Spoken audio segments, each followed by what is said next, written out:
Show Me the Money with your host, Jane Luscombe.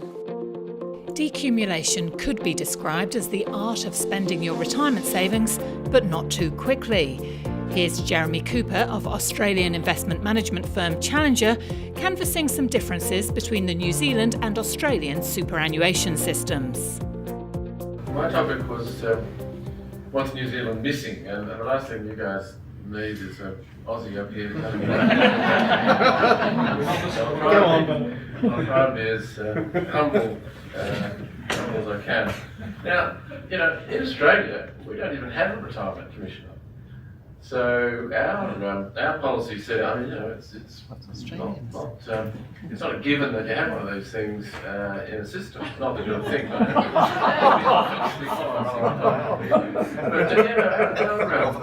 Our super kind of just sits within Treasury. It doesn't until the Rudd Labor government. It didn't even have a separate minister. So we now have. Each government since then, we've had millions in Australia after all, gets a superannuation minister, which is great.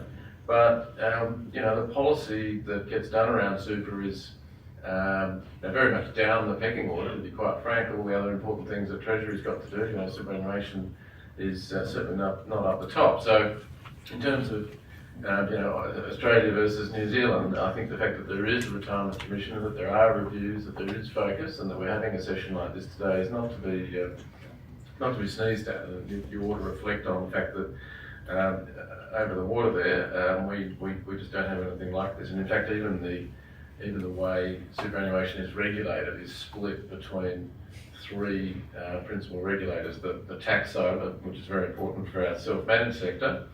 But then the day-to-day regulation is split between APRA and ASIC, and it's really not an ideal situation. I heard earlier that somebody thought, I think it could have been Deborah, thought that that your for a couple that your super was worth 600,000. About 12 months ago, I created a real storm in Australia by saying that I thought the low interest rate environment had made our age pension. If you wanted to buy one of those from the government, which you can't, but if you wanted to buy a AAA rated, guaranteed lifetime income stream for a couple and you use the appropriate discount rate, which is the longest term Commonwealth government bond rate that's available, that was worth over $1 million. And this article had been floating around for a while, and then one Monday morning the Financial Review decided to publish it, and my mobile phone just went berserk for about 3 weeks. And it was very confronting. People didn't quite understand what I was saying. It was really a point about the low interest rate environment being so punishing for retirees, but a lot of people thought it was saying that you absolutely had to have $1 million to retire on. So you can imagine the hand-wringing and carrying on. So I suppose the point of mentioning that is that retirement is expensive. The whole idea of working for say 40 years maximum, and then off the fruits of that, while paying all the other things that you've got to do in life, you somehow build enough capital to sustain you for another 30. It's a very, very difficult and expensive exercise. One word of caution I would have for you guys is that I think the success of our system just completely snuck up on us. Now, I can remember when I was chairing the review of the system, as recently as 2009-10, when that was, we only had 1 trillion. Now we've got 2. You think, well, how does that work? Well, our system's been growing at a compound rate. It's been pretty steady, compound rate of about 13% a year, and you don't have to be a genius to work out that the rule of 72 says that in around about 7 years, an amount of money like that at 13% will double.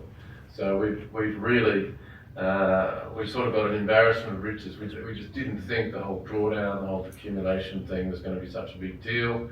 The increasing life expectancies have snuck up on us amazingly. So back in 1992, the statistical mode, in other words, the most common age at which a man and a woman died in Australia was 78. So in the community, that was the sort of expectation that Gran and Grandad would pop off more or less at 78. Over the intervening 20 years, so you come to 2012, that number's gone up by 9 years to 88.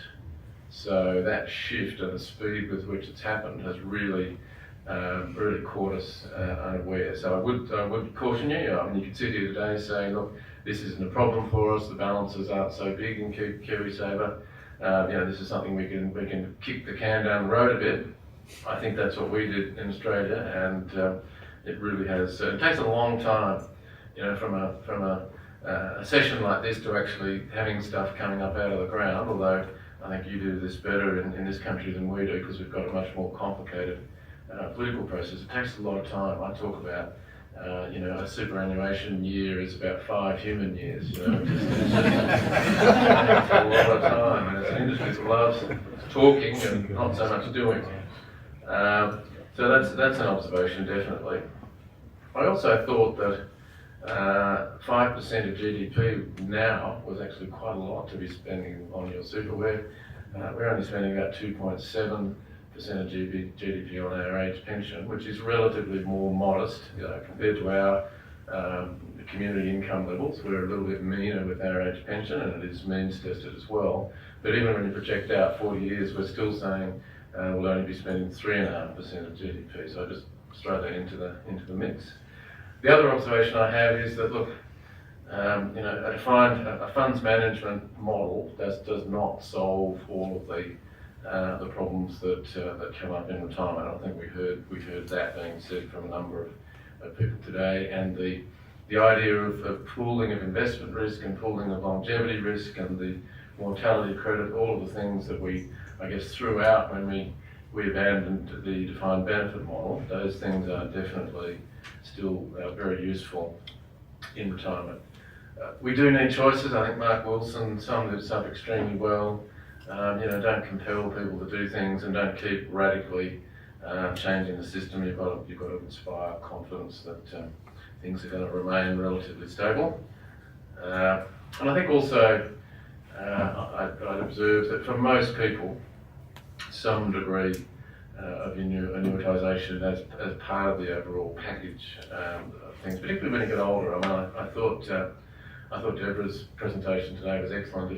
If only half of Australian advisors went through the exercise of showing people an average outcome, a good outcome, and a poor outcome, and it sort of explained to them the range of outcomes would be miles in front of where we are. But I did reflect, as people age, their ability to be interested in those conversations, just the whole drama of all this just becomes more and more wearing as people get older.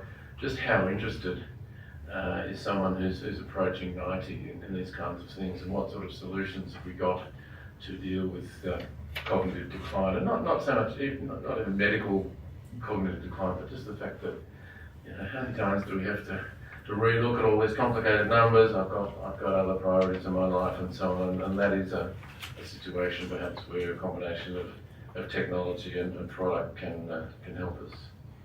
Another difference between our two systems is tax, and I guess we have, you heard me say that we wound it back a little bit, only for very wealthy Australians, but we've certainly created some pretty strong incentives for people to put their savings into super, particularly when they can both draw it out and enjoy income on it completely tax-free in retirement. So I just make that observation.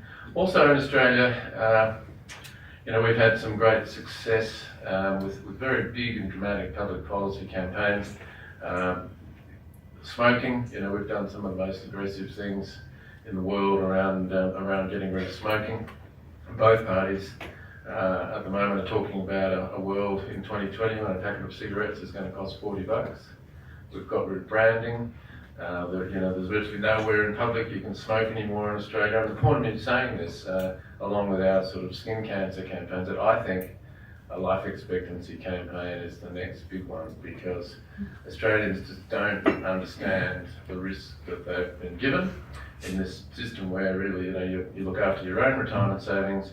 Our survey work that we do through a body called the National Seniors Association, which is an over 50s, so a pretty large organisation, and we get them to do an annual survey for us, and we design the questions and so on. And we did one a few years back, and we found that 50-year-olds underestimate their life expectancy by an average of 7 years. So at 50, the theory is you're pretty engaged, you know that retirement's coming, you're sort of, you're perhaps seeking advice, you're looking at how much you've got, and to think that you're underestimating the task that you've been given by an average of 7 years is a pretty big problem. Now that gap narrows, so by the time people are in their 70s, they've got a much more accurate handle on how long they're actually going to live, but of course by that time, their levers, the tools that are available to them to actually do anything, they're already in retirement, they're gone. It's the 50-year-olds that we need to get to, and I think some sort of, it's a difficult topic, death. It's not something a lot of people want to talk about, but in a society, and yours is the same, where this risk is been devolved to the general population. I think as a public policy idea, really driving that point home about just how much longer we're all living is important. Thanks for listening. Join us next time for another Show Me the Money. Produced by the Commission for Financial Capability, helping Kiwis build wealthy lives.